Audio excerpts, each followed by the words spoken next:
Qytetarët që futën në të gjelbërt përmbesin në udhkryq për shkak të ngërçit në komunikacion dhe më pas ndizet drita e kuqe nuk do të gjobiten nga Safe City. Kështu thot Muhamet Ademi nga policia e Tetovës kur u pyet për udhkryqin të shkollave mesme mjekësisë, i cili bëra apel që edhe nëse dikush gjobitet për kalim në semafor të kuq, por në të vërtetë ka hyrë në të gjelbërt, mund të drejtohet tek SPB Tetovë për të ankimuar atë vendim. Qytetarët të cilët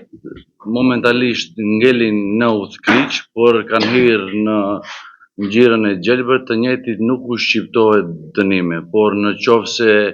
eventualisht ndodhte njëjtat që u shqiptohen dënime, lirisht të drejtohen te sektori për punë të brendshme Tetovë për të rishqiptuar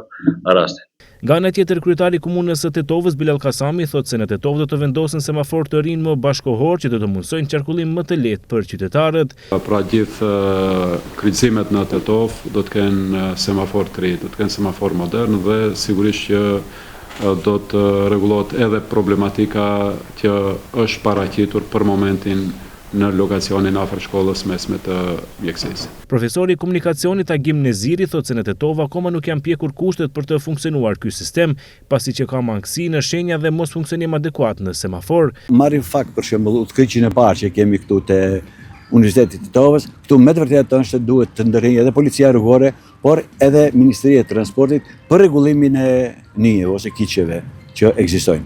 Se ka pengesa, ka ankesa për qytetarëve, për asaj se mos respektimi i shenjave dhe